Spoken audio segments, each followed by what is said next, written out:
He was just a teen farm boy with grease on his hands and dirt on his boots.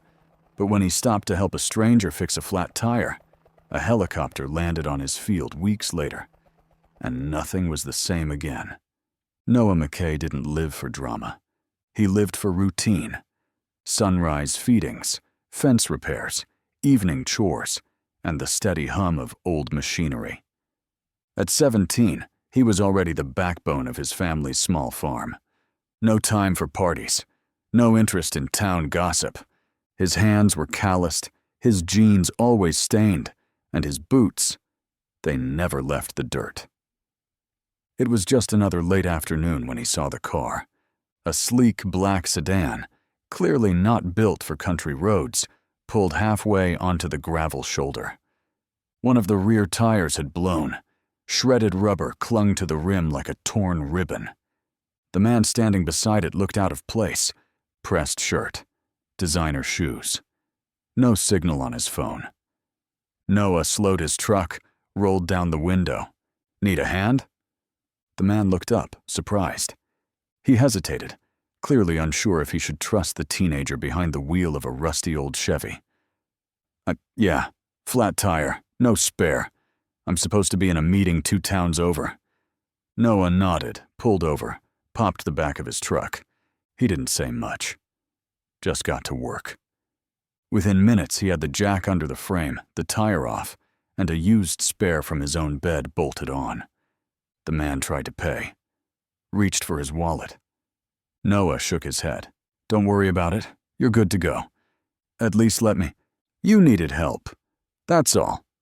He tipped his hat, gave a half smile, and walked back to his truck. The businessman stood there for a moment, watching the dust trail disappear down the road. Still holding his wallet, wondering who that kid was. And Noah? He didn't even mention it at dinner that night, because to him it wasn't news. It was just what you do. The McKay farm had seen better days. Once it had thrived, rows of golden corn, livestock grazing under open skies. But now, the paint on the barn peeled like old wallpaper. The fields were patchy, the soil tired, and the tractor wheezed like an old man with a bad lung. Noah's dad, Russ McKay, was a good man, hard-working, stubborn, and tired. "We'll get through it," he'd say, even when the bank letters came faster than the rain.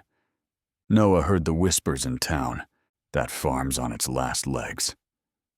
Shame. Used to be one of the good ones. Every morning before school, Noah fed the animals, checked fence lines, and helped his father patch one more thing. Every evening, he fixed engines in the barn under a bare hanging bulb, trying to stretch life out of machines held together by duct tape and faith. They didn't have money for upgrades, couldn't afford to hire help. Most of the farm's equipment was older than Noah. Still, he never complained. He believed in the land, believed in earning things the long way, believed that if they just held on a little longer, something would break their way. But lately, it felt like the world had stopped noticing families like his.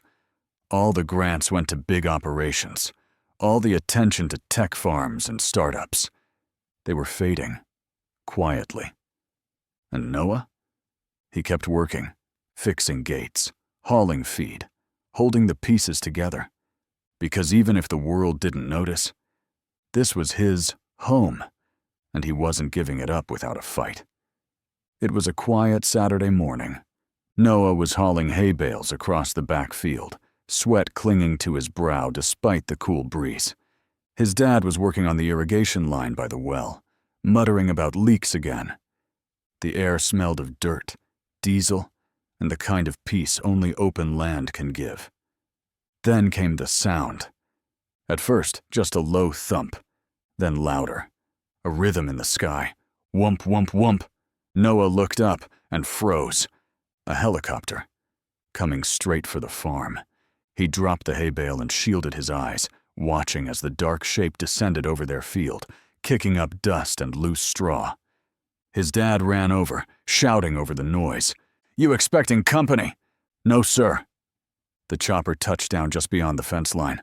The wind blew so hard it rattled the barn's loose paneling.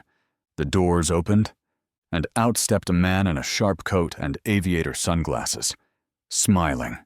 It was the businessman, the one with the flat tire. Only this time, he wasn't stranded. He was on a mission. He walked across the field like he'd done it 100 times, shoes crunching over dry grass. Noah met him halfway, still catching his breath. Did I forget to tighten something?" Noah joked. The man laughed, shook his head. "No, you tightened everything just fine. I just figured it was time I returned the favor." Noah glanced over at his dad, who stood there bewildered, wrench still in hand. Then back to the man, who pulled an envelope from his coat pocket and motioned toward the field. "I've got a business proposal for you, Noah. One I think your family's been waiting a long time to hear."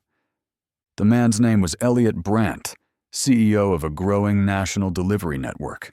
He hadn't forgotten Noah. In fact, he'd been thinking about him ever since. "I was heading to a pitch meeting that day. Stressed, late, frustrated," Elliot said, glancing around the worn-down field. "But when you stopped to help, no hesitation. It reminded me what real character looks like." He gestured toward the land behind them. "I've been looking for a test site. Rural, private, accessible. Someplace I can launch a pilot program for low-altitude drone delivery routes. This land is perfect." Noah blinked. His father stepped closer, cautious. "What exactly are you offering?" Elliot handed over the envelope. Inside was a long-term lease agreement, a corner of the property reserved for drone staging and monitoring equipment. But the real shock, the monthly rent, enough to pay off their debts, fix the tractor, maybe even expand again. No strings, no tricks. "You helped me when you didn't even know my name," Elliot said. "I'd like to help you and build something good in the process." Noah didn't know what to say. His dad looked over the paperwork once, then twice. "It's clean," he finally said, voice low. "Real, fair." Elliot nodded. "You've got good land, good people. I don't want to change that. Just be part of it." Noah looked across the field, the place he'd grown up, the place they were so close to losing. And for the first time in years, he let himself believe. Maybe the fight wasn't over. Construction started just 2 weeks later. A few trucks, a small crew, and a clean stretch of McKay land that had once grown corn, now prepped for concrete and carbon fiber. Noah watched it all with quiet awe. He helped when he could, asked questions, learned the systems. The tech team took notice. One engineer, impressed by how quickly Noah picked up drone telemetry, nudged Elliot. "Kid's a natural, sharp, practical. You sure he's not already working for us?" Noah grinned when he overheard that, but didn't say much. He still fed the animals at dawn, still checked fence lines before sunset. But in between, he was studying drone engines, learning how to fix rotors, calibrate sensors, program routes. And it wasn't just him changing.